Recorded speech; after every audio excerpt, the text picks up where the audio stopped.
Welcome back to another episode of the Hodge-Cast. Today we're going to be unpacking quite a serious topic that a lot of people are aware of, potentially been affected by, and that is of course the grooming gangs and further extended child abuse that comes with that. So today's guest, I'm joined by, he gets called a Sikh leader, but I found out that's not the case. But for the season B's of it, Sikh leader, Mohan Singh, welcome to the show, mate. Thank you very much Really for having appreciate us, mate. it. I suppose I have to address that. The whole Sikh leader concept, Mohan, are you a Sikh leader or is that just a title you get? It's just a title that's thrown around. No, I've never considered myself as a Sikh leader, and I don't think the community does either. It's just I'm tackling a very taboo issue and have been for over 25 years. And so that sort of, it sticks that kind of, you're a leader in this field. So, well, having gone down the rabbit hole, obviously knowing that you was coming on, I would certainly have no qualms with you being called a leader, mate. I think what you're doing is incredible. Thank you very much. We're going to unpack that in detail. Before we go into everything, we ask this question to all our guests. It's our icebreaker question. So it is, what does challenge mean? So what does challenge mean to Mohan Singh? Well, the challenge really, coming up across a lot of stories back in the 90s regarding sexual abuse and heinous crimes committed against young people. The challenge was, how do we get this out to the community? And that was the biggest challenge. And the challenge was against the authorities because they always said, give us proof, give us proof. The challenge was trying to convince the community that there is heinous crimes committed against young children up and down the country. And that was the main challenge. How do we get this dialogue where everybody is talking about this issue? How do we get it onto your normal dining table where people can discuss this from, different faith groups and different people, different lifestyles? How do we do it? And it was a very, very hard beginning.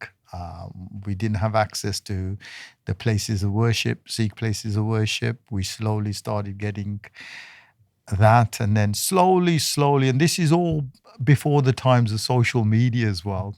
So word of mouth got out, and thank God over so many years that now this topic is, I don't think there's a Sikh in this country that doesn't know about this topic. And I'm not just talking about Sikhs, I'm talking about the Hindu community, South Asian Asian community, and obviously the host nation here. So everybody's talking about it, and I think we've been a big part in that whole journey of bringing this out to the public. Most definitely, and particularly in recent times. I'll be honest with you, maybe 5 years ago, I was completely oblivious to how bad it was. I mean, you kind of heard a few whispers here and there, grooming gangs, that sort of thing. And then it wasn't until obviously people like Maggie Oliver from people know her from the Manchester Police, and people like yourself who've driven it forward. And now a lot of people know about it, as well as the certain societies. But yeah, and I think it needs to, this is why I wanted to get you on the show as well, is I want to play my part in platforming people who are talking about this. I don't have any kids. I'm sort of in a mindset of I don't want kids given the current circumstances, although I do want kids, if that makes sense, but I don't want to kind of bring them into a world where this is going on. So if we can eradicate that, then all power to it. I just want to strip it back to, because is it a charity, the Sikh Awareness? Yes. So do you want to tell us a little bit about that and how that came to be? Well, we go back 97. We were having a number of people contacting us because I was a community person who could speak fluent English and fluent Punjabi, and I was basically on a lot of radio shows at that time, a lot of tour to different gurdwaras because we were all planning for the big 300 years of the Khalsa celebration. And Birmingham City Council gave us a big, large fund to celebrate this event, where the then Prime Minister Tony Blair and his wife and other dignitaries came down. So we started sort of preparing for this about 3 years prior to the event.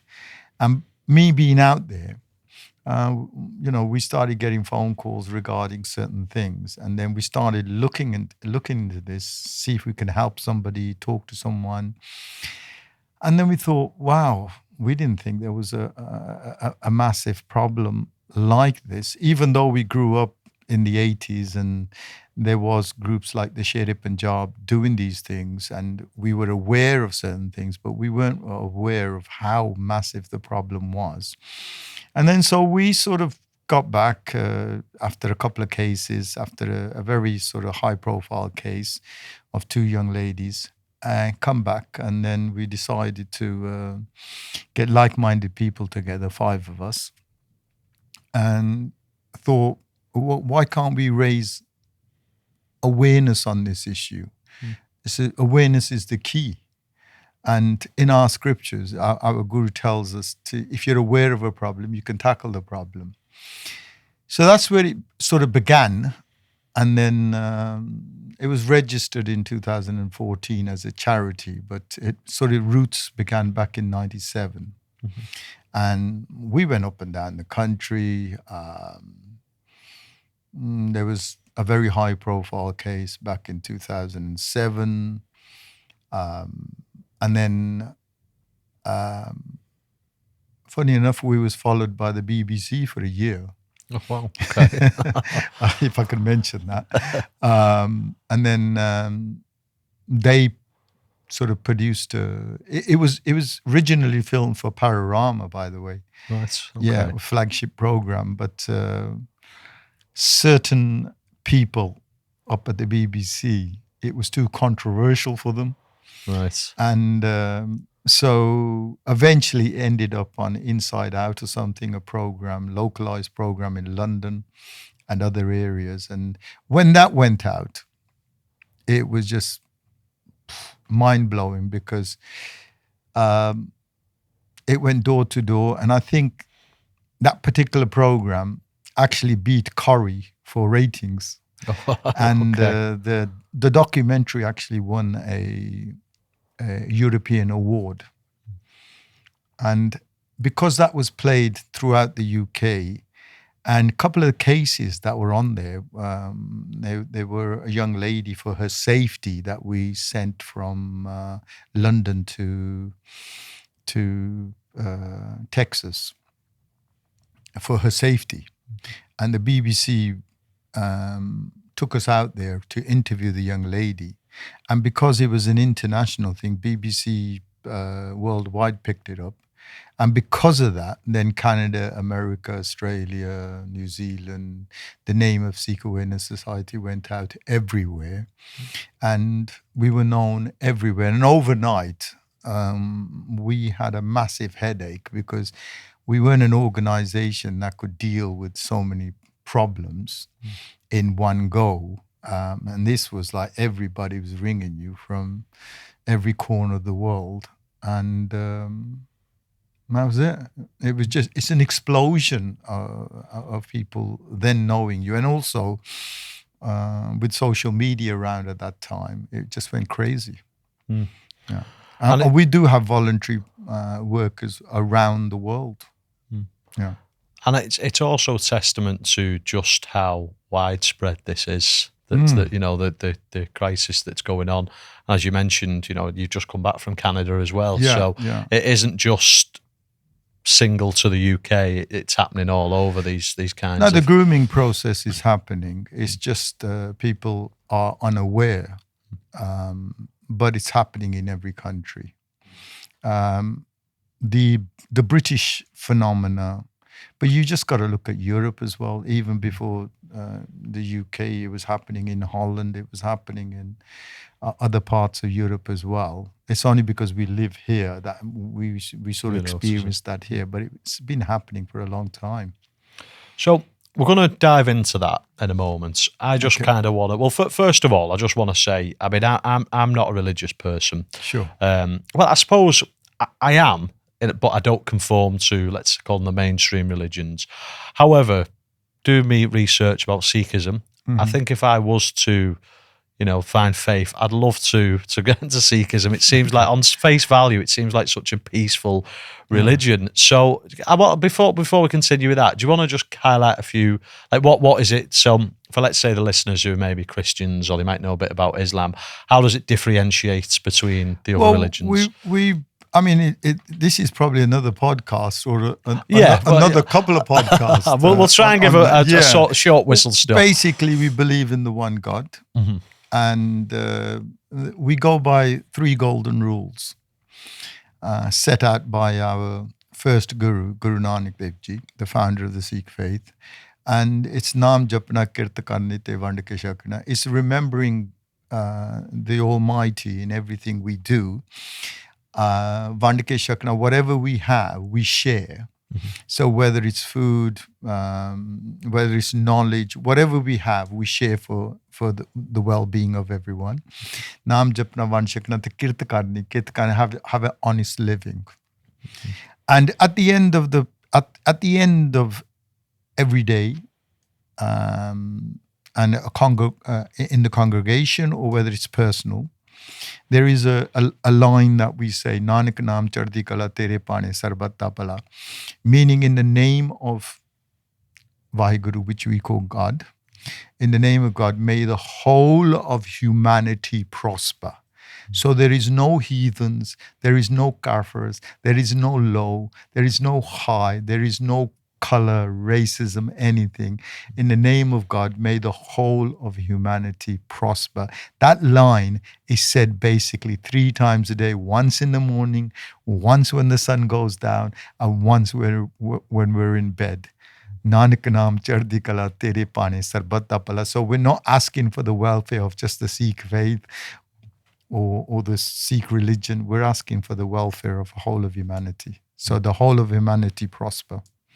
And that's testament with the work you do, and obviously Sikhs as a whole are very much about giving back and supporting the community.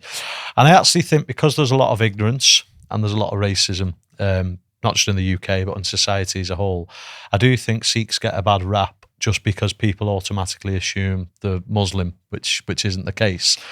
We got that in 9/11. Because the main culprit in 9/11 was somebody who had a beard. Yeah. And the amount of racism, the first person that was actually killed in America because of a racist attack where they thought he was Muslim, but he was a Sikh with a turban. I myself got spat at, and people shouting, Bin Laden and stuff like that. I myself, going for local walks was, Bin Laden's not dead. He's there. He is, sort of thing. So we got that, and because we're very sort of, you can't hide as a Sikh. You got your turban, you got your flowing beard, you're out there, and you're going to be spotted in thousands. I mean, you yourself look very stoic in that sense. So I do think it's, I mean, just a throwaway comment about Sam Milan, that's just blatant, just not nice thing to say to, to anyone really, let alone regardless of your ethnicity or background. But yeah, I mean, you mentioned 9/11 there. The day we're recording this, it is actually September the 11th, isn't it? So 24 years ago, that happened. So the reason why I wanted to touch on that is it also showcases, despite all the, the racism and the ignorance, you still drive yourself forward with what you're doing. And I think that's testament to 100%, because we see a child. I don't see color. I don't see faith. I mean, we have people approaching us from different backgrounds. We have atheists approaching us. We don't see a religion. We don't see a color. Even though we started as a Sikh organization, trying to raise awareness within the Sikh community. But we've gone out and we've done so many Hindu temples, we've done Buddhist temples, we've been up and down the country. We've worked with the host nation. We'll work with anyone. If there's something that needs to be looked at, we will look at it. And it's a shame more people don't have that stance where you look at someone as an individual, irrespective of where they come from, the background. And it is a shame we are in a society where stereotypes like that still exist. And I kind of want to get your thoughts on this, but I'm going to ask you a little bit later on in the interview with the whole migration thing, and obviously that's opened a can of worms there. Okay, so you mentioned there that you started off supporting sort of the Sikh community. Tell us a little bit about that, and then where was it you realised that this isn't just singular to the Sikh community, it's widespread? Well, we were pretty aware that it is widespread, but we doing our work, and I remember dealing with a case in Walsall, and then we were introduced to a very, very top journalist who used to write for the Times. I think he passed away about 4 months ago. Andrew, I might have the wrong name, but he's an award-winning journalist. And sort of pairing up with him, he was able to take me to a lot of sort of cases that he was sort of investigating. And a lot of his stuff did came out in the Times. Every other week they would be working on cases, and I would travel along with him. And that's when I really understood the true extent of the problem within the white community and what happened to the girls in Rotherham and up and down the country. I remember in Telford, I was actually in Canada in Toronto having a meal, and then we were just doing a recording when I got a phone call from a young lady who was half Sikh and half I don't know what the right word to say these days. We'll just go with half Sikh for now. Yeah, half Sikh, half white girl. Yeah. And she rang up, and she was crying on the other side. And I thought, what's happened to you? And she says, she spoke and exposed everything on the mirror, in the mirror. And now she's getting death threats and stuff like that. So we were able to calm her down and stuff like that. And then when we came back from Canada, we sort of went to visit her. We looked at all the stuff around what she was saying. She had a diary of other young girls, and there was another 21, 22 victims, Asian victims that we were able to talk to, and families. And this is before the whole sort of scandal in Telford broke out. And then we all know that there's an estimated 1,000 young girls that were sexually exploited, and one even died in the whole thing. Now, what you've got to take that, there's 1,000 people that's complained, but it's only 13% in the UK of any sexual assault that ever gets reported. So what's happened, what about the 87 that never reported? So these figures, when you see figures like 1,400 for Rotherham or 1,000 for Telford and 300 in Oxford, these are very small figures. They're not real reality. The reality is much bigger than that, actually. Because if you can just imagine, only 13% ever gets reported. And 87 just stay stum, and they've got to live with these traumas all their life, and they don't talk to anyone. So the figures, I know people might say it's far-fetched and everything, but when you really look at the figures, you are going into the hundreds of thousands throughout the country, up and down the length and breadth of the UK. There is not a city that's not been affected by it. And these gangs operated freely.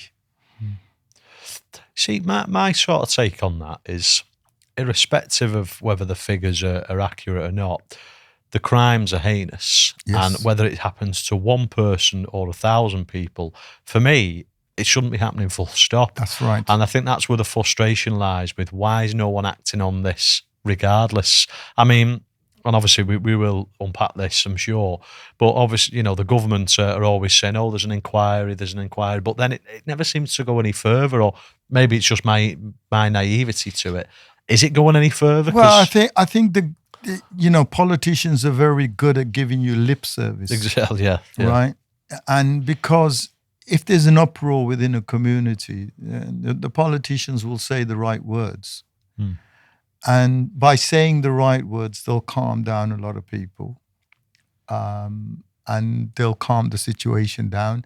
And whether they follow through what they say is, in my personal opinion, they haven't followed through, because you wouldn't get case after case after case. I mean, you just got to question yourself.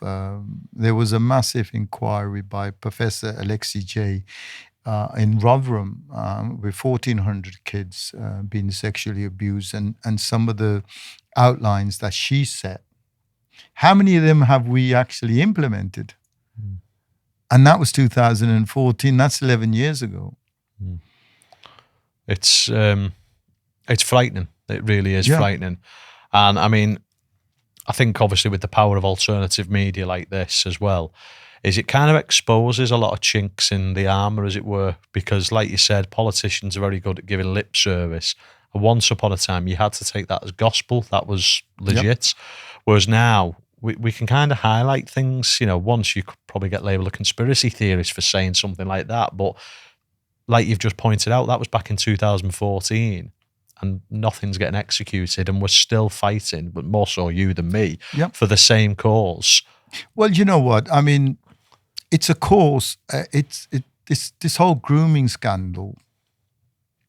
It's in the interest of the people of the country and politicians to put it to bed.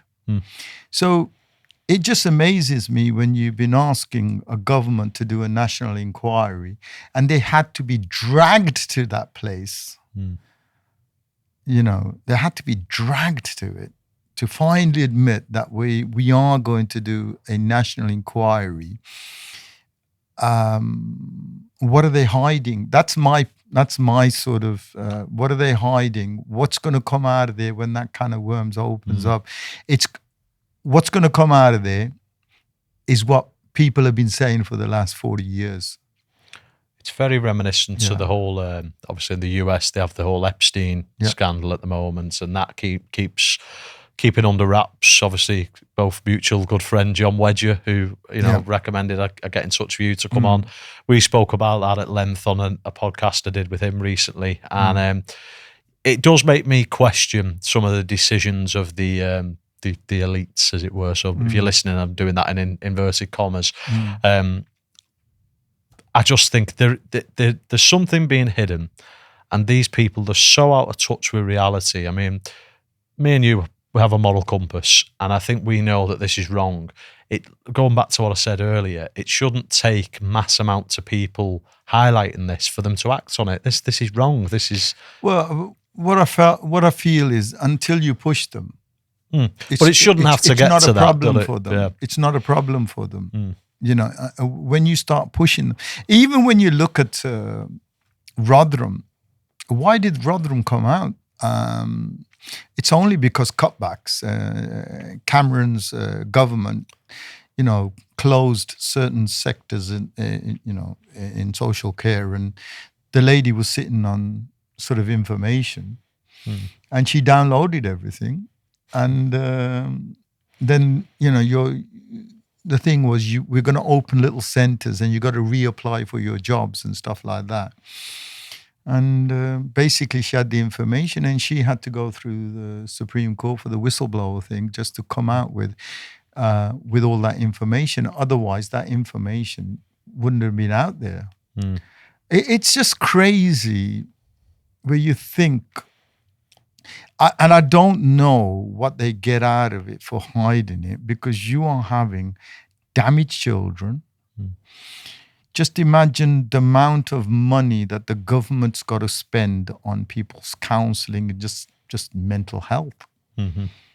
You know, and what are they getting out of it? Yeah, it's there's questions that massively need answering, and they need answering immediately. So I'm sure everyone who's listened to this, particularly if you live in the UK, will have heard grooming gangs. They'll have seen the headlines, but they maybe don't know the full extent. So can you kind of highlight? I know there's going to be more intricacies, but just similar to with the Sikhism comment, what is the grooming process? How does it look as a blueprint? As a blueprint, okay.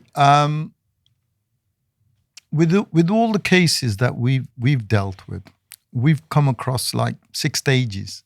Okay. You get targeted. They'll target a vulnerability. It might be that you're from a dysfunctional family unit. It might be that you're someone with low self-esteem.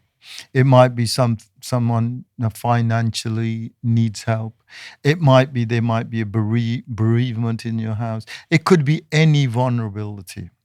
It could be that you're overweight or you don't look the ideal sort of picture what beauty is painted out to be. So they'll target a vulnerability. Then they'll get close to you, gain your trust.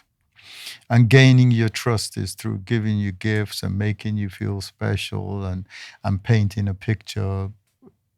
This is the ideal life. If you come with us, this is what your life is going to be. It's very cult-like, then, isn't it? Yeah, They describe it a cult. It is. But then once they've got your trust and they, they've got control of you, then it's isolation. Then, for the child, you're the best thing since sliced bread. You're the one that's looking after them. You're the one that's paying them the compliments. You're the one that's sort of the only person in their life that's really interested in their life. And then you slowly start getting isolated from your family and your friends and everything.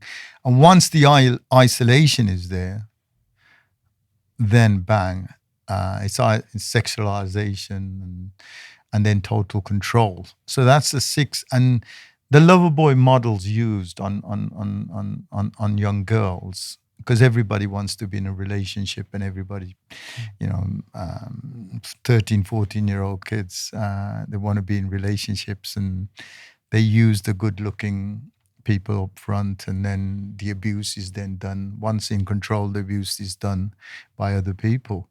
I mean, I came across a case where a young lady thought she was in love. She thought she was in love with this guy, and she did everything for him. And then he asked her to, if you really truly love me, I owe these people so much money. They're going to break my legs, and they're going to harm me, and they're going to do this to me. And the young lady thought, she's in love with him. How can I help you? I don't have any money. And then they've asked her to sleep with 1 or 2 people. And she actually thought she was doing it for the benefit of her boyfriend and saving his life. And once it was once and twice, and then it just it was downhill from there, sort of thing. So the lover boy model is used a lot, where they praise you, they flatter you, they're giving it the gifts, and then once they've got you totally controlled and they're inside your heart, the heart, there's no logical thinking then. It's just you perceive you're in love, and you'll do anything for your loved one. And you're not going to the police if you think you're in love with someone, even though they might be abusing you or whatever. And then it's total control. I've seen people controlled through fear, blackmail. I've seen a lot of young Asian girls being controlled through fear, because they use that more on the Asian girls because of the fear of honor. That if videos of mine are circulating out there, or pictures of mine go out on the internet or down our local temples or whatever, my family is going to be dishonored. I'm going to be dishonored in the community. So sometimes they just carry on doing, so they won't be dishonored. So that type of blackmail is used. Violence is used. I remember I was in a court case up in London. Can you imagine an 11-year-old girl being stripped naked and there's about 8-9 people? And she was going to have paraffin thrown over her, and they were ready to light a match. How does a 11-year-old girl deal with that kind of thing? And then she was used and abused up until she was 18, so 6-7 years, disease-ridden and everything. And when they didn't need her, it's just evil, isn't it? By the very definition. I sometimes I do say I don't have words in English or Punjabi language to describe what some of these girls have gone through. And so the control mechanism, is phenomenal, because fear, how they put the fear of through weapons, through beatings. I worked with a girl who had over 200 cigarette marks on her back. And how old was she? She was young. She was 17 when she was abused by this one guy. She spent 2 weeks in the back of a car. She spent months in a dark room. She was from London, ended up in Birmingham, where she didn't know where she was, in a dark room, and 200 marks, the cigarettes, on her back. And she's got 2 tattoos on the marks, and she's got wings on them. It's just like wings to fly away from that. That's what it represents to her. And she's actually written a book called Wings, and telling her story. So if anybody wants to sort of go read her story, you can download it from Amazon. And it was horrifying what happened to her. So you could see the level of abuse. There was a young lady who got, with the scissors, after he raped her, he etched his name inside her inner thigh. It took place in 2012. So you come across these and you're thinking, how the hell? These are not people. These are just evil monsters who had no regards to what they were doing and how much damage they were causing and stuff like that. I mean, it's just listening to that really is it's not only is it vile and disgusting, it actually really aggravates me, because like I said, I'm not a parent, but I've got friends who've got kids, and the whole concept of just because what you mentioned there with the whole the preying on the vulnerable, because they're going to girls in foster care or girls who've got past traumas. I mean, you've probably seen it. I don't know if you was involved in it in any capacity. The Channel 4 recent documentary called Groomed, where I know Maggie Oliver did an interview on it. But I mean, I watched it when it was on, but I rewatched it in preparation for this. And you're watching it kind of like choked up, but also really angry, because these girls' lives are ruined now. Even they've come forward and spoke about it. The trauma never leaves them. No, I mean, I've known cases back from sort of the late 90s to the early 2000s, and we're still in dialogue with these people, because when they have a bad day, they can have bad weeks. The trauma is still inside you. It's still it's a life sentence. And what we found is that it's not just a trauma for just the child, but the trauma for the parents as well. Recently I've been speaking to parents. I think it's a group of fathers who I think they're doing some special march. 200 of them are marching from the north all the way down to the south, and they're going to petition the government. I think that was the plan. But when I talk to him, he says, every time I shut my eyes, I'm there again. And I can't protect my baby. And he's reliving it every single night. So it just doesn't affect the child. It affects the whole family unit. And this is one thing with the Sikh Awareness Society that we try to do is not, we just don't try to sort of give counseling to the child, but we give counseling to the brothers and the sisters and the parents, because everyone is affected to some degree. We've known families to split up. Families have sort of gone their separate ways, the mothers and the fathers, divorced because their life is falling apart because of what's happened to their children, and they couldn't help them in any way. So it's not just harrowing, it's harrowing for the person who's gone through it. Don't get me wrong. That is a journey into hell. They physically might be back, but their mind is still sometimes trapped in that zone. I've seen kids. I'm working with a lot of people day to day, and you work with 40-year-olds, 35-year-olds. You're talking about historical cases, yeah. But when they have an anxiety attack around, or something's triggered them, they're back at the age of 7. They're back at the age of 11. They're back at that age. So that part of their life sort of never leaves them. So you give them a lot of coping mechanisms and stuff like that, and you try to give them a quality of life. And one of the mottos of Sikh Awareness Society is from victimhood to survivor to thrivers. And most of our volunteers are people who've gone through it, because they are not just speaking from book knowledge, or they're not speaking from knowledge which they've heard from a lecture or something like that. They've lived it, and they can speak from the heart and not from the mind.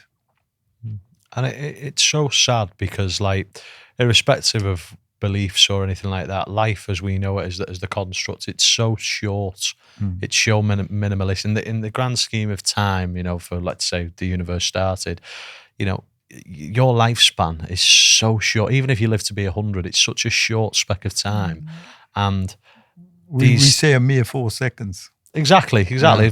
You've summed that up better than me. Yeah. And these girls and boys in some cases, that's it. Their life's ruined now. And I know there's the work you do, which is phenomenal. It's creating coping mechanisms. But as you're talking there, for them to have that PTSD, if for lack of better phrasing, where they go back to that time period, no matter how old they are, of when it happened. It's sad, isn't it? It really is so sad that that's going to be with them for life, and that's a 4 seconds. Well, it is. I mean, I work with a young lady whose most of her abuse took place around about sort of December time. Now, December time is about, this is a white girl, and I worked with her because her mother sort of went to school with me, and she told me she my daughter's sort of gone crazy and we don't know what's happening with her. And so we got involved, and cut a long story short, she was into she was put on the game. She was drug addicted. She was dependent on drugs. So it was like a vicious circle where she'd go for that 10-second hit. Would cost her £20-30 to buy that. So she'd have the hit, and then she's back out on the street selling her body. So it was the group that put her into that system. And I remember working with her, and it all started in December time. So when December time comes for Christian families, and generally you got Christmas off and everybody's celebrating, everybody's giving presents, for her it's a trigger, because that was her worst time. And she's better now. We've been working with her for over 8 years. But originally, come December, and it was a child that you didn't recognize. So it go back, and that would trigger you. And you see people giving presents or partying. For her, it was her worst time. So you will go back there. You will definitely revisit it. I mean, I've seen, horrendous crimes which are committed. Like, we worked with a young lady who was leaving Subways, the sandwich place, and she got assaulted. It wasn't a grooming thing, but it was just sexually assaulted, raped in an alley next door to Subways. And she was finding it hard to pass any Subways because of that logo they had. That affiliation That with it. affiliation with that. So the mind works in very mysterious ways.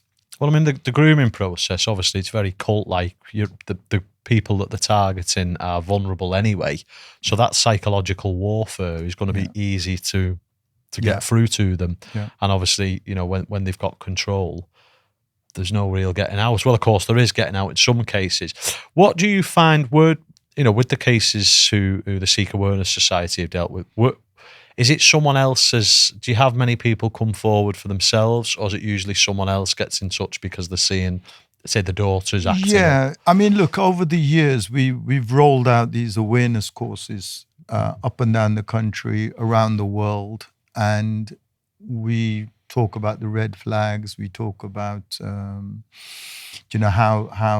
the groomer works, how the predator works, and originally it was always the parents ringing you, and the child has probably been missing or really unruly behavior, and they don't know why, and then you go in.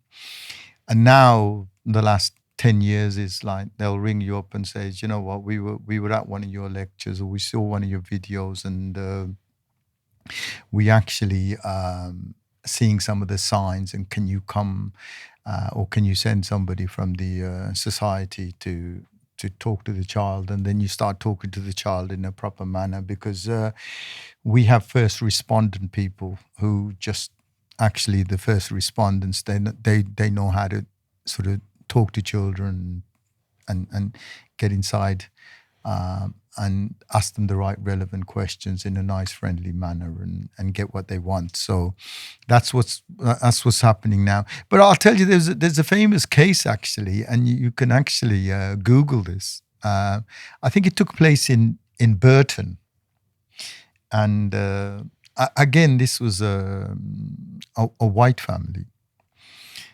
and the police in the area knew these girls were being groomed. The police were talking to them, but these girls weren't sort of talking to the police. The parents knew. The children weren't listening to the parents either. And I think it was one of the parents, a father, who was Googling one day, and he came across a video of ours, an educational video of ours, which he gave you the signs and the signals and the red flags and everything like that. And I think he begged his daughter and her friends just to watch the video. Stay in tonight, watch the video, and he'll bring in the pizzas and he'll bring in the food and everything like that. And they did. The next day, they went to the police because they could follow the pattern that's happened to them. And they were aware that this has happened to us. So then they were able to talk to the police. And the video of ours was actually played in court in Derby. Wow. Because that's the video that's actually educated the girls to come to the police. So the power of awareness and an awareness campaign, prevention is better than the cure itself. So we emphasize a lot on prevention, and that's why we're up and down the country. And that's why wherever anybody calls us, we'll never say no. We'll give you all the red flags, what to look for, the signs, everything you need to do to bulletproof your families. Really, we actually run a 10-week course for parents. And it's basically, it'll take you from A to Z in the whole aspect of sexual grooming. And by the time at the end of the course, and this will cover you in your physical reality and also the internet and everything. So it'll cover everything. And this is 25 years of experience put all together in 10 weeks, so an hour every week, to bulletproof yourselves and your families, and to have your families safe. And I highly recommend people check that out. Obviously, at the end of this interview, we'll segue into how you can get in touch with Mohan. I mean, the internet does get a lot of flack, and rightly so. But with cases like that, where a video has circulated and that's potentially saved someone's life, it also has a lot of good as well when used in the right hands. Well, any tool, you can use it for the good, or you can use it for bad intent. But what we put out, I mean, I've had people contact, and you thinking, okay, where have you sort of you come across this in a talk? Yeah, no, it was on the internet. It's one of your videos. It just sparked a thought. I need to speak. I was talking to a girl from New Jersey about 8 weeks ago, and she said, "You don't know me, but you inspired me 5 years ago to write a book, and I'm sending you this book before I publish it.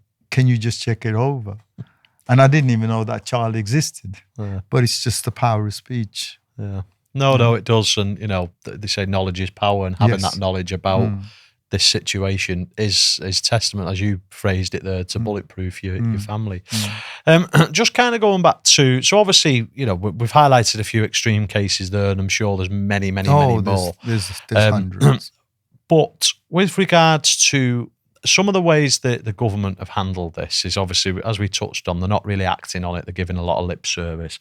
But then also with the data, and I think you might have spoke about this on other podcasts, so apologies if you've got to repeat yourself here, but I do think it needs hammering down, is a lot of the data would just highlight these groomers as predominantly Asian, which for me, you're tarnishing an entire continent there. Well, it's probably the biggest continent in the world. So rather than addressing it with the facts, where the majority of these people, I think you mentioned this at the start of the interview, Pakistani, Bangladesh, and even then you could filter it even more because it's certain areas within these countries.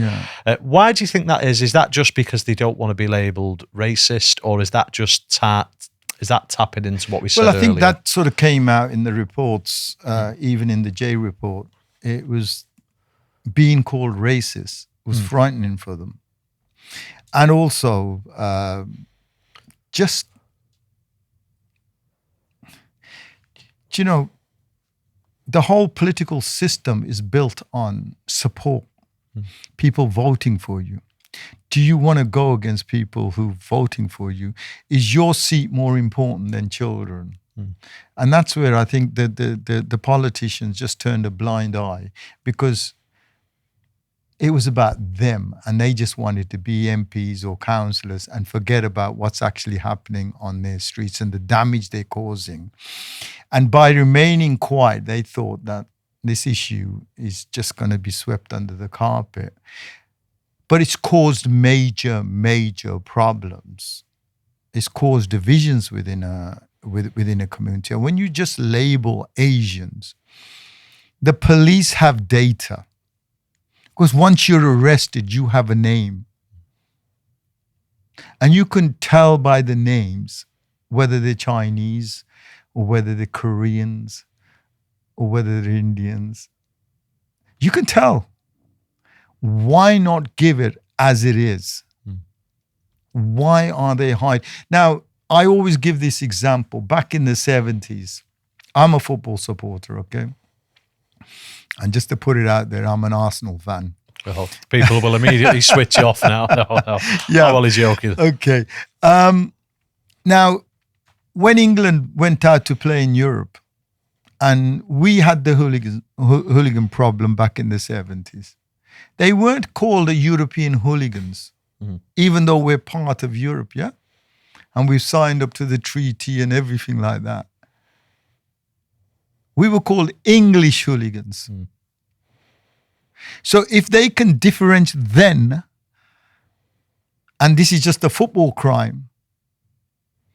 These are heinous crimes committed against children. Why then just tarnish the whole continent with a problem? If they, if they can separate there in the football content, why can't they separate this from in the sexual abuse case? So they needed to call it a spade, which they have failed miserably. And when you have one lie, you can tell 1,000 lies to cover that one lie, but that lie will still be a lie. Mm-hmm. And that's what's happened. And it's a build up and a build up and a build up. And a lot of politicians, they didn't have the heart. And it's only, they've been dragged and taken to this point. I mean, look, you've got that the Tesla guy. What's his name? Nicholas. No, not him. Elon Musk. Elon Musk writing against the government on his platform X, right? And that's sort of because they can't stop people like that talking, but they can stop the ordinary Joe talking. So you are up against a very powerful machine, by the way, who has resources at their hands. And it's a dialogue that they didn't want, but it's a dialogue that they have to have to finally put it to bed and to see who the culprits are. And then at the end of the day, we can all put our hands up and say, okay, fine, we were wrong or we were right. There's no winning or losing because we only have children have lost their childhoods over this. Okay? And we need to get down to the bottom of it. And by labeling it an Asian problem, if you isolated the problem and who they actually are, government could have put resources within, targeted resources to sort of deal with this problem. But when you generally put the problem out there, the problem becomes a massive problem, which they just wanted to hide. And they just didn't want to pick on a community. And I quite agree because it causes a lot of diversion. But I'm Asian as well. It's an insult to people's intelligence. It's an insult. And when you have police authorities saying, bring us the information, and they were sitting on information, that's a slap in your face. Because they'll give you the tea and they'll give you the biscuits and they'll say, well, bring us the information, we'll look into it. But you're sitting on this information. And even to do this national inquiry, you think it would take long? No, because we're all connected on the computers. It needs just sharing data, every police force sharing data, and the information will be there. They already have it. How do they now bring it out so it's less damage? And they'll probably take another couple of years bringing it out. But I just think that I sometimes, even with Joe Wedger, when I talk to him, I sometimes try to understand why would a government allow their own children to be abused, severely damaged. Why would which government in their own right minds would damage their own children that way? Do you think it's a hierarchical issue? So do you think it's maybe because some of these victims are coming from turmoil, they're coming from foster care, they're coming from grief? Do you think it's a case of the beneath us sort of thing? We don't have to worry about them. Yeah, I mean that actually came out in the sort of some of the reports that these are ghetto kids. They got themselves in trouble. They can get themselves out of trouble. They don't mean nothing. They're like cannon fodder. They're collateral damage. We don't want to rock the boat on the big scale. But I mean that the whole using Asia as a collective, I don't personally think it is racist to highlight an individual group No. if these are the ones that are committing it. And I don't see how there would be any. I mean, look, there's going to be backlash with this scenario regardless. But like you've just pointed out, at least they would have opportunities to put better things in place. Well, if you know what group is doing it, who's doing it, how it's been done, you can throw resources at it. But you can't the other way around. Well, it's like the way I look. A quick analogy here is: let's say you was after a specific, not necessarily grooming gangs, but gangs that were causing crimes. Let's use the Hells Angels for argument's sake. Chances are you could give a description of how a lot of them would look. You could say that they drive motorbikes. The chances are they'll be wearing leather. Some of them have tattoos and symbols.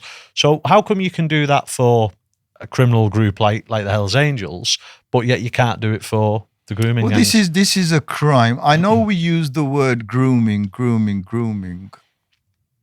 sexual grooming, but these are just rape gangs. If we're really honest, these are just rape gangs, raping children. 11, 12, 13, 14-year-old kids. These are just kids, you know. And predominantly from your experience, and I know this by no means, when you answer this, I'm not trying to get you to tarnish anyone, just facts really. What are you finding it's generally, is it predominantly Muslim, Pakistani men? Although I don't even think they're being true to the faith, because a lot of these are dealing with alcohol, drugs. They're not really good they're Muslims, dealing with drugs, say. They're dealing with, they're doing everything what they're not supposed to do then. So, but the thing is, the label sticks when you have, what's the right word?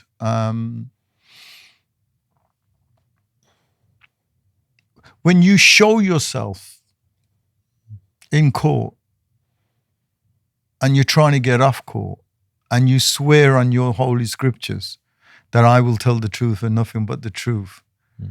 So whatever religion you're actually swearing on it, you know, and then you are proper to your faith. Then that title's got to be used, isn't it? Because you're the person, and you're the person saying I am that. Yeah, it's, and you know. Now you and me might not think you're not that, because you're doing everything anti what you're supposed to be doing. But you know, and when people get reference letters that these are practicing people, so what are you supposed to call them then? Exactly, and I think it's they're creating a rhetoric, aren't they? They're creating a sense of kind of, by tarnishing everyone as Asian, they're not highlighting certain aspects or not highlighting certain religions, and we know, because we've just discussed how the governments they've got their own agenda. Clearly. Well, I think it shouldn't. I think if they'd done their job properly, there'd be no need for people off the streets to shout about it, because the government's got it under control. The government is actually telling you what the problem is, and who the problem is caused by. But because they haven't been doing it, a lot of people have raised their voice regarding this. And everybody who's raised their voice is considered racist. Now, right wing. I know back in the days, you're right wing if you were supporting Hitler or Mussolini, but these days when you talking about protecting your daughters and your children, you're considered right wing. That's a shame. That's a stain on the government. That's a stain on the media. I think the government, but certainly the mainstream media, has got a lot to answer for. Well, that's a stain on the media. If somebody's talking about protecting children, and then you're considered right wing because it's the right wing agenda. Well, why is there that right wing people are saying it? Because if you had done your job properly, they wouldn't have a platform to be talking about it. It's gaslighting, isn't it? It's a form of, like, if they label someone right wing, and because you're doing X, Y, Z, we could say you're right wing, therefore you're bad. Yeah. As a result, it's like a straw man effect. So speaking of kind of like the media, and I'm going to ask you this, and then we'll unpack it. So a lot of things I see online, particularly here in the UK with the migration problem. Do you honestly think the root cause of the whole grooming gangs is due to migration? No, I think my thing is there's a lot of migration happening now. Migration is a healthy thing, okay? But you should know who you're letting into the country. There's a proper procedure, people who can contribute. But by allowing thousands and thousands and thousands in, and you don't know their background or the traumas they've suffered, and you're sort of it's a ticking time bomb. Now, some of the high profile cases where migrants have been in this country, illegal migrants have been in this country, and they've gone and sexually assaulted somebody after 48 hours or after being here a couple of months. And then mainstream media has sort of not highlighted it, but they've shut the conversation down. That makes the whole thing. Because then you're thinking how many migrants are really doing this, and it sort of blows it out of proportion. And I think this is why we're in this situation now. So I was asking you that kind of rhetorically. I don't think migration's the cause of what's going on. I think if you look at every country, migration is the backbone. I was laughing with somebody. If you said every Asians are the problem, I'm just giving you an example. Well, but the fact you even have to justify if you sent every Asian back home, you've got enough problems in the NHS right now. It just collapsed. The NHS would just collapse. I was talking to a doctor in his team. 60% of the doctors and nurses are Asian. You just imagine taking 50% out of a system. Well, I can you wouldn't have a system. Because my GP is Asian and my dentist is Asian. So, yeah. And the food. yeah, exactly. Yeah. So, some of the best food I might have. So that's, I'm all for immigration. You know, I'm all for the proper channels. My dad, my granddad came through the proper channels. I do understand, you know, the human rights law. If there is a war going on in, say, the Middle East, there's plenty going on there right now. Do they really need to be flown to, say, Europe when there are certain countries right next to it that can take them on? And these are not poor countries. No. Why is it up to Europe or Canada or other countries to say, we'll take them on board? It does make you wonder, doesn't it? Yeah, but the whole human rights thing is if you're in a war-torn country, you step over into the border of the next country, and that's safety. But why do you have to travel through 10 countries to? That always baffles me. When you hear have these journeys that people have taken, like from the Middle East, like Palestine, for instance, at the moment, and it's horrible what's going on there. You know, because of politics, you know, who's right or who's wrong. That's not a decision that we can make because we don't know, privy to it. But when you have thousands and thousands of people dying, it's wrong. Yeah. I've no time for well, mainly because I'm a human being. I've no time for innocent people being affected, whether that's through death or turmoil. That's right, I'm very much in the camp. You know, I'm very much in the camp of live and let live. I lean towards common sense, which a lot of people now label right wing. But I'm very much in a sense, if you're doing good and you're doing good to others, then you can earn my respect and that will be reciprocated. if you're doing wrong to others, and I don't care what your background is or your religious beliefs or anything, if you're a bad person, you're a bad person. You can put the stereotypes all over it as much as you want. It doesn't take away from the fact that this is a good person, this is a bad person. And this whole stigma of you're far right, you're a racist, it's just getting ridiculous. Here's the thing that just popped into my mind. How many people have Saudi Arabia taken in? How many people have Kuwait taken in? These are oil-rich countries.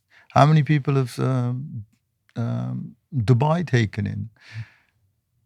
These are all countries right next to where the conflict is at the moment.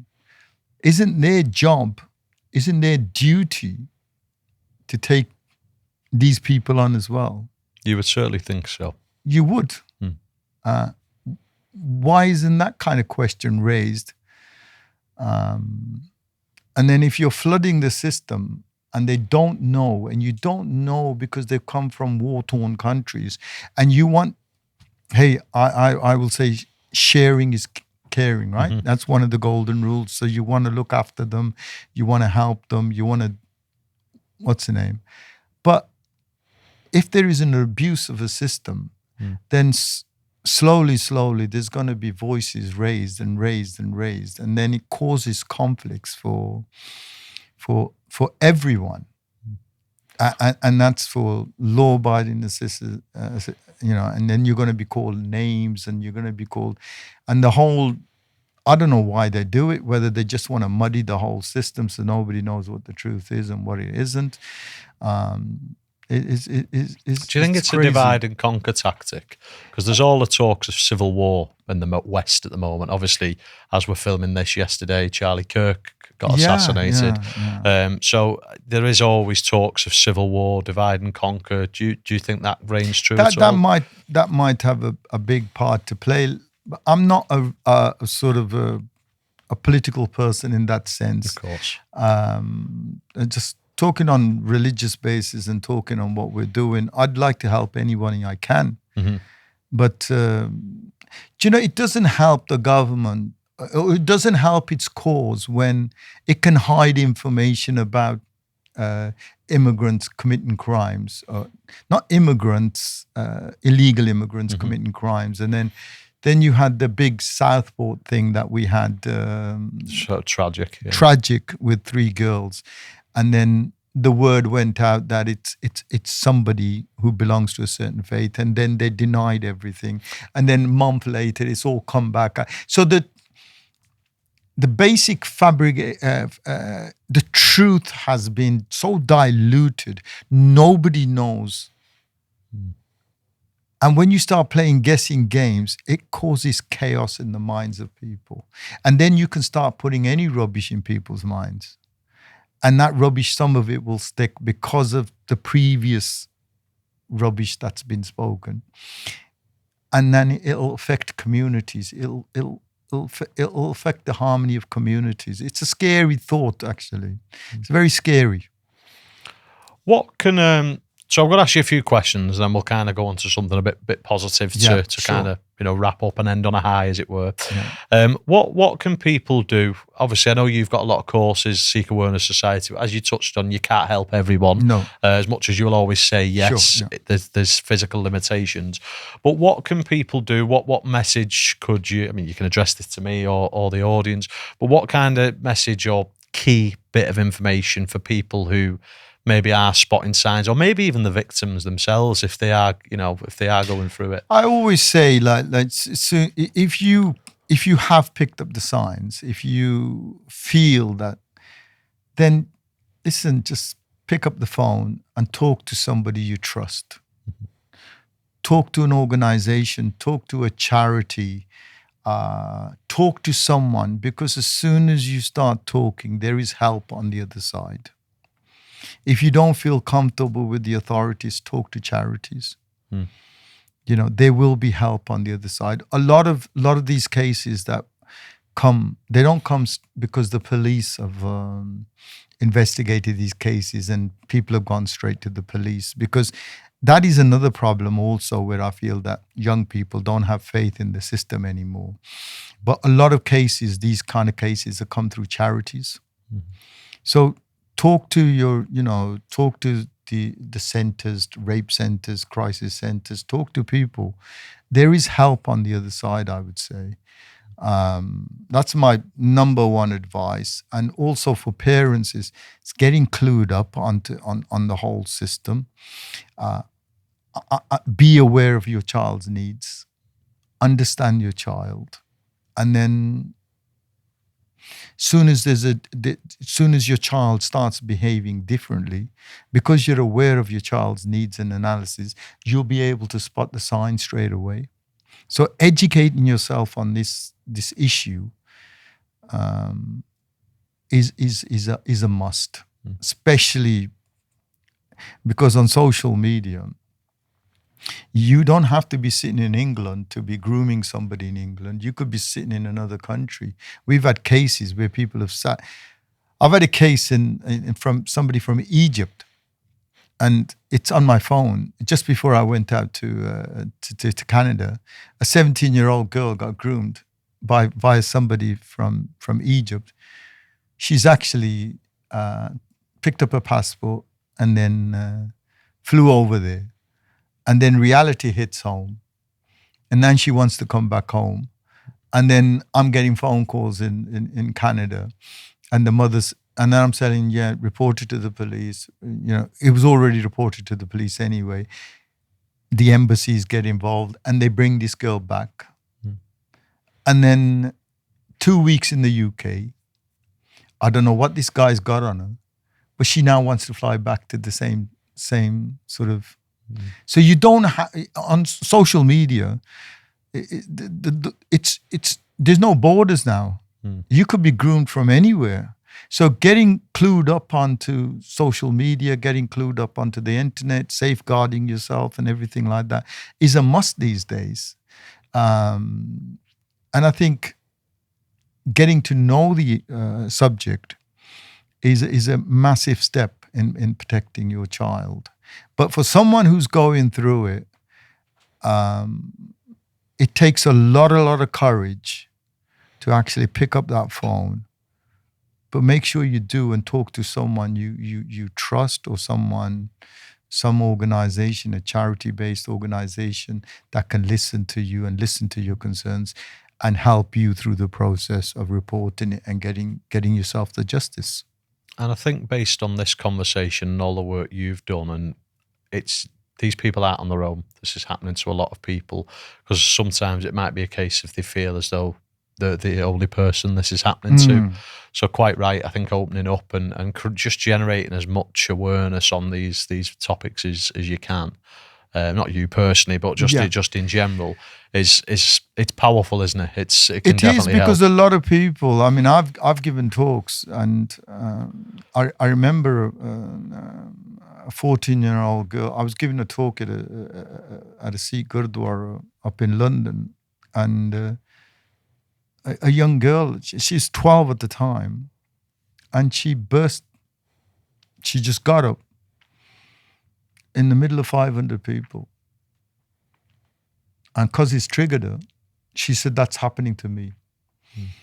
And we had to sort of close what we were doing, took her in the room back, reported it to the police and everything. She was so scared and everything. I remember she dropped it. She dropped the case. And then at 14, we had to revisit it and redo it, and we were able to send the guy down for 25 years. So I suppose we have to speak about a friend of yours, Tommy Robinson. I suppose he's an example of the media gaslighting someone, strawmanning someone. I've never met him, and to be honest with you, I think as of late, and I don't mind, the comment section can give me grief on this if they want, but I think he stands for a lot of good, particularly in the UK. Maybe he's articulated himself not the greatest over the years, but as someone who knows him, what's kind of your take on Tommy? I don't think he's a bad chap. He's very passionate about the subject. We came across him in Luton. I think he was at one of our programs in a gurdwara where we were delivering a seminar on sexual grooming. He was actually in awe of what we were doing, and we got talking because the common denominator, we were both talking regarding abuse and sexual abuse. And from there on, he's picked my brains many times regarding sexual abuse, and vice versa. I've picked his brains on issues. And I do believe sometimes he gets unfairly treated. And it's just anybody who stands up for their belief systems these days are going to be tarnished with a label. And that sometimes that label just sticks because it's the narrative that's been used all the time. I've had conversations like I'm having with yourself, and I'll sit with anyone who has. When we're talking about sexual abuse, I will sit with anyone. I've sat with John Vedger. I've sat with other people, and if there's a common theme, and if we can share ideas and maybe get not get to the bottom of it, but maybe raise the awareness so big that this is not a problem, then I don't mind sitting with anyone who's discussing this issue. You know what I mean? And that's testament to your character, that Mohan. Yeah. It is that you're happy to sit down and converse, and I think that's something that we're lacking these days. Yeah. People would rather hide behind a phone, a keyboard, and spout off their opinion online, rather than, okay, if you've got an opinion, that's fine. Let's have a conversation. Well, there's funny thing is, I forgot the young lady's name. She used to do LBC radio. Okay. Very controversial figure. According Casey Hopkins. Katie Hopkins, yeah. And I remember I was outside a court case in Leeds, and a picture of myself was taken, and it was plastered everywhere, and it was the Huddersfield grooming gang case, and we were out there, and she sort of contacted through her network, contacted us, and I remember my daughter asking me, "Dad, where are you?" I says, "I'm going towards London." And what are you doing up there today? I says, "Well, I'm going to be talking to someone on LBC." And she said, "Who is it?" And I says, "Somebody called Katie Hopkins." I'd never followed her or never knew who she was and stuff like that. She says, "Dad, do you know who you're talking to?" And I says, "Yeah, Katie Hopkins. Dad, this is what the press is saying about it. This is what the press is saying about it. Be careful." And I says, "Darling, look, I'm just going to be talking about what we deal with. I'm not aligned to her political views or what she thinks of other things. She's called me in to talk about this specific problem, and that's what we're going to be talking about. And I'll use any platform that I need to get on to talk about these issues so that the awareness goes out. She's got a different market. Somebody else will have a different market. And the more different platforms you go on, you can get this word out. It's networking, It's isn't it? networking. Yeah. And so, yeah, I'll network with anyone regarding this. Because, let's be honest. When you see a child of 12, 13, you look into their eyes and it's like their soul's they're empty from inside. You know, some child who's supposed to be going to school and enjoying her teenage years and now being raped by 5 or 10 people a day, different hotels, different cars. It doesn't matter what people call us. People can slander us. People can call us different names. People can call us whatever they want. At the end of the day, I'm a Sikh guy, and I have my gurus, and I know when I die, the only face I'm going to show is to them. Did I do it? Did I stand up for people who nobody was standing up for. You know, and that's there's a beautiful line within the Sikh scriptures: "Do not refrain from a righteous act." And what more righteous act is for standing up for kids, whether they're black, brown, whatever color they are, whatever faith they are. So whatever the world wants to label you, a racist, a right wing, whatever labels they have no effect on us, because at the end of the day, you know through the work that you're able to put a smile on somebody's face and give them a life and help the families along. And then you move along to the next case and the next case. And that's all you need. That's you can tolerate all the abuse in the world. But when you put a smile on somebody's face and you're taking them out of hell and back, that's how many people at the end of their lives can actually say that they were able to make an impact in people's lives. It's a legacy, isn't it? It's yeah, whether you're striving for it or not. There's actually a beautiful story, and I'll just say it in English because I grew up with this story from our first guru, and he was walking with his two sons and one of the volunteers, and he threw a cup into the muddy water, and he asked his son to go in to pick it up. And his son says, "Well, Father, it didn't drop. You actually threw it in, and now you want me to dive in and get it."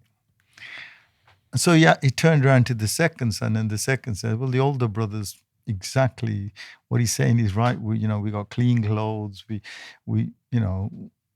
why are you asking us to go in? It wasn't done accident. It wasn't an accident. It was done on purpose." And then when he had a look at the volunteer named Pailena, who became the second Guru Angad Dev Ji, he looked at him and Pailena just jumped in and pulled the cup out. And Guru Nanak, the founder of the Sikh faith, hugged him. And he says, "That's the kind of Sikh that I want. Somebody who gets dirty and pulls people out of the dirt." And that sort of represents where Sikh Awareness Society is. We will go into, so it is actually going into hell and back, a journey with these kids. But if we have to get our hands dirty so that we can give you some form of quality of life, then that's what we'll do. And some of these stories that we grew up with as kids are etched in the mind. So it doesn't matter what labels people give you, what people call you, how people slander you every day.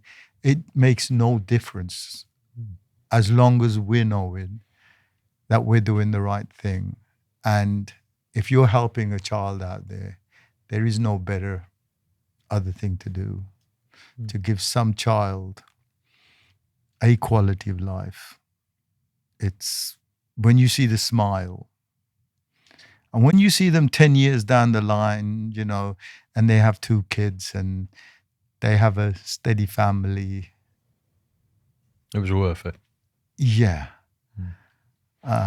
It really is.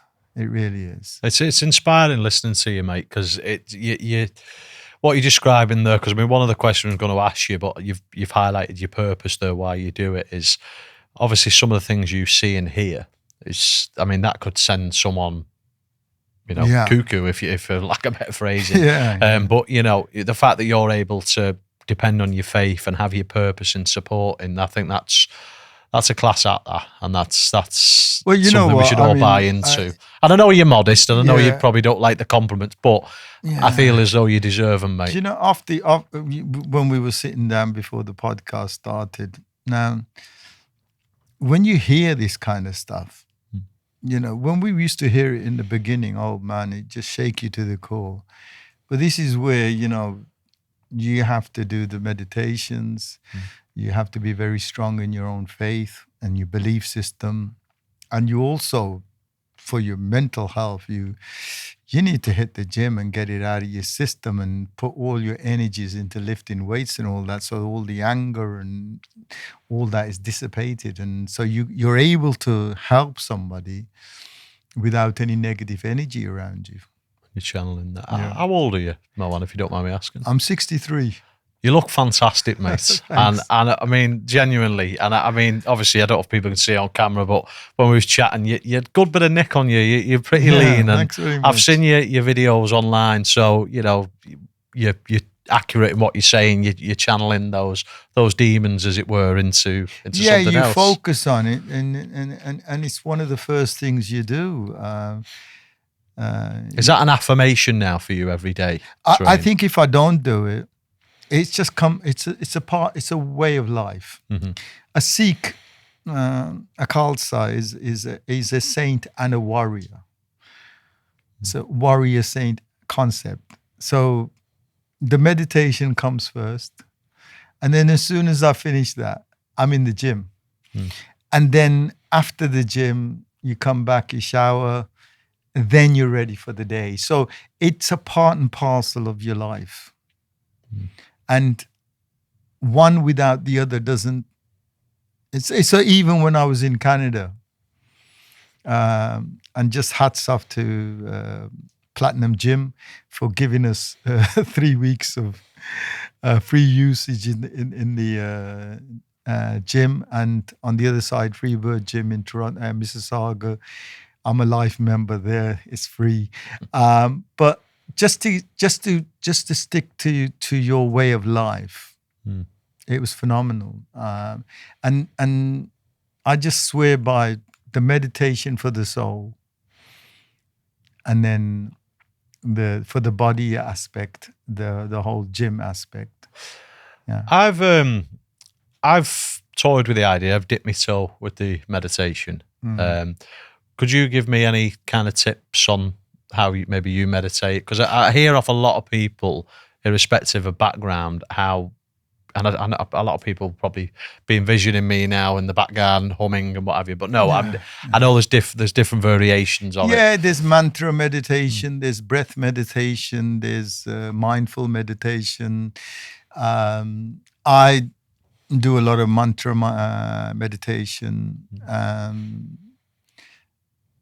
These are words from the scriptures that have a very powerful impact on myself. But when we're helping people, because not everybody is on that same spiritual journey, so you have to sort of tailor-made these meditations for younger people, whether it's mindfulness, whether it's breath meditation, whether it's just walking through the forest and meditating, walking meditations and stuff like that. So there's different forms of meditation, but it's all about sort of quietening the whole thought process inside. And then once you still the mind, you'll be able to find your true self. And I think I might be wrong, but there's a quote in the Bible says, "Man, know thyself."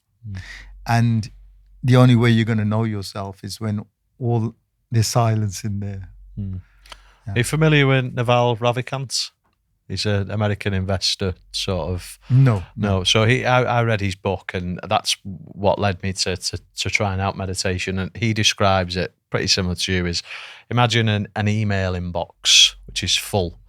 That's kind of your mind. Prior to meditating, you're able to clear that inbox, so it's empty, and you can find yourself. It's. I mean, look, maybe this is off topic, but in any given day, you can have 60 to 70,000 thoughts. An average person will have 60 to 70,000 thoughts, and these are unconscious thoughts, and they're buzzing away like a busy marketplace inside your head, and you don't know how much damage they're doing. Yeah. But just imagine if you can be aware of them and not let the damage, not let the ones that are doing you damage. You're releasing them. How life would be. Yeah. So it's just about tapping inside to your subconscious mind. And meditation is one great way of sort of just calming the whole sort of thought process down and releasing thoughts that don't serve you and bettering yourself. Because I mean, I quoted you the Bible, man, know thyself, but there is a quote in the Sikh scriptures, mantu jot srupa apna mool pashan, is to recognize yourself. So we try to analyze everything else apart from ourselves. And if we analyze ourselves, we'll know how best we work and how best we function and everything like that. And then we can give the best to ourselves then. So I think it's a very, very important factor in the way we live. And I think we were talking about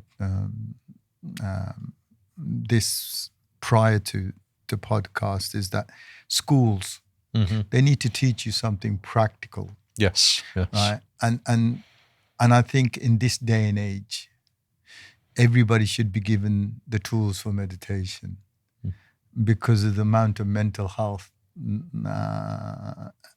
there is. I mean, they give you crap stuff, right? And I don't want to go and talk about something which might cause an uproar. But, you know, there's dialogue on LGBTQ pluses and all that.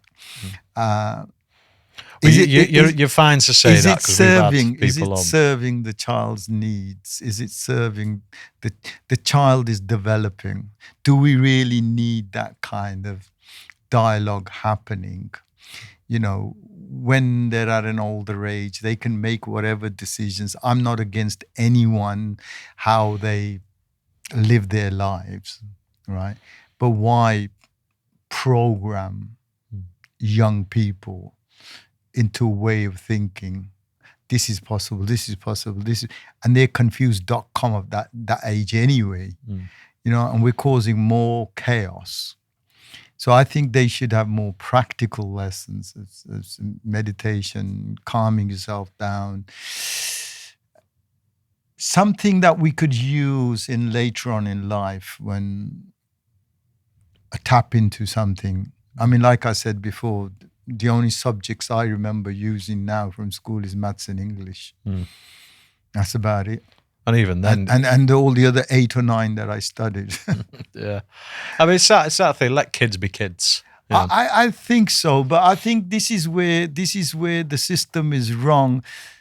Biologically, they're ours, but it feels like the state. They belong to the state because the state says we want to push this into our schools and we want to push this into our children, and it's like the state saying they're your children, but we own them. And we're going to program them, which again, it's scary thought. It is, and it all ties into the same sort of narrative of, you know, the way the grooming gangs, potentially the psychological warfare. Yeah, it is. It's the war for your mind. Let me sort of make it clear. I'm not against anybody's lifestyle. I'm not against everybody's free to live their life the way they want to live. So within our faith, we don't hate on anyone. Like I said, Nanak Naam Chardi Kala Tere Pani Sarbatta Pala, may the whole of humanity prosper. And that includes everybody in that humanity, whatever your preferences are and stuff like that. But to teach to kids who are just developing, and they don't have a full understanding, and they don't have stuff, a full understanding of these things, and you're damaging them. That I think is a irresponsible act, not just by this government, but I think it's a irresponsible act with all the governments that are trying to push this idea through. So it does feel like that they're your kids and you can feed them and clothe them and house them, but we're the ones that are going to program them. And remember, they're spending 8 hours in school, and probably quality time with yourself is probably an hour over dinner and when you're helping them do their homework or stuff like that. And so most of the programming is going to happen in school. And if that kind of teaching is done, then I don't. Me personally, I don't think it's right. No, I completely agree with you, Mohan. Mm. I mean, are most Sikhs of the same philosophy as you, in a sense? Where I'm going to with this is my next question is going to be, how come you find that the Sikh communities generally blend in better within sort of Western societies? I think one of the things is the philosophy. It's the three golden rules. Remembering God. Now, when I look at you, I don't see a white person, or I don't see a religious person. I just see you as And a that's person. how it should be, in my view. Yeah. And then wherever you are, wherever you've migrated, you want to migrate, and you want to. Also, you know, our forefathers were financial migrants, but they also left something as well. They've also added to the community as well. So I believe that the Sikh community has the ethos of bettering themselves, but also bettering the communities around them and working around certain things. You know, so I think that's sort of Vandike Shakna, sharing knowledge, and Kirtakani, honest living. And you combine these three together, it's a very powerful tool to have. And I think it's a philosophy that anyone can, irrespective adhere of whether to. you're Christian, Muslim, Hindu, Sikh, whatever. If you had the three golden rules and you take away the labels, it would be a much better neighborhood to live in. Most definitely. I suppose the last question would be, obviously I know, I'm not going to ask you too much with regards to the politics, I should say, but what do you think needs to happen to move forward now with the whole I think it grooming? needs an honest debate. Okay. It needs this report or this investigation into the whole thing needs to be done 100% openly and transparently.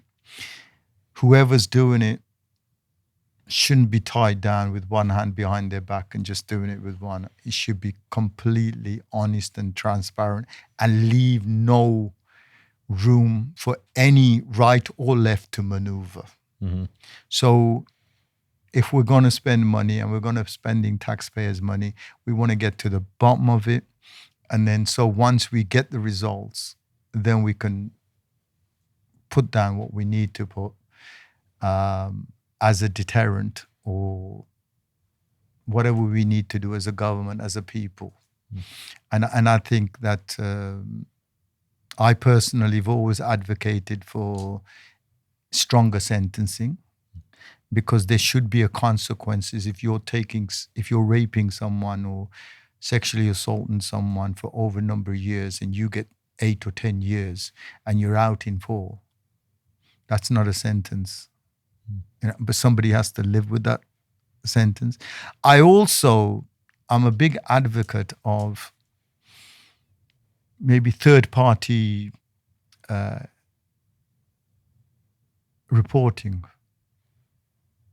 Now, if a father or a mother or an uncle or an aunt reports to the police, it's never taken seriously unless they have a victim. But a person who's groomed never thinks of themselves as a victim until many years later. So it's like if somebody was to report on terrorism and saying they believe that there is a terrorist cell operating down the bottom of our street, that would be like red alert straight away. But that's still a third person reporting it. So I would like this kind of thing on children. If we feel like, if a teacher feels that the child has been sort of groomed, or the family feels that it's been groomed, and they go to the police, it should be taken on such a serious stage where they start investigating, or whatever way they want to do, so they can nip it in the bud before that child is damaged. We sort of advocate that, and we would love to see that in law, actually. So prevention is better than the cure. Exactly. Yeah. And hopefully, by doing interviews like this and creating as much awareness, we can get to a point where potentially that might be the state where we're at, where Yeah, I mean, you report a robbery, you report some bad dealings of drug dealings on the bottom of the street, the police will look at it. So why can't they look at something like this? Exactly. Mohan, it's been a pleasure speaking to you. Thank you for coming on, but most importantly, thank you for doing everything that you do, mate. And I mean that from the bottom of my heart. I think you're doing an incredible thing, you and the Sikh Awareness Society. It's amazing. And I hope by coming on and giving this platform, this can help you in some capacity, get the message out there. Yeah, I mean, look, if anybody wants more info on the society, just go to the Sikh Awareness Society webpage, and that will direct you wherever you want to go on the YouTubes or whatever. You can look at the work, you can look at the courses, you can look at the education packages that we put out. And again, it's just about educating the whole of community. When I say community, I'm not just talking about the Sikh community, it's educating everyone so that we are knowledgeable on the subject and we can help protect our families. And thank you very much for having us on, and shout out to John Wedge for big up to John. He's been on twice. I think he's after a part 3. So he's doing some amazing work as well, and for what he's gone through and for his beliefs, he's gone through the run-of-the-mill stuff as well. Yeah, he's a big old target on his back. That's right, yeah. So, well, all the stuff that you just referenced there, we'll have that in the description. Sure. So we'll have, the Sikh Awareness Society, we'll have the social media handles, the website, sure, everything and anything really. Just scroll down to the bottom. But Mohan, thanks so much for coming on, mate. Thanks, I really buddy. appreciate Thanks it. for having us. I've been Daniel Hodges. This has, of course, been Sikh leader Mohan Singh, and you've been listening to the Hodge-Cast. Take it easy. Thanks for listening. We hope you enjoyed this episode, and we believe you can definitely take something away from today's guest. We couldn't attract guests such as this without a solid fan base. The best way we can grow this is through subscriptions. So, if you haven't already done so, can I please ask you hit that subscribe button and help us continue to put out content for you all to enjoy. Until next time.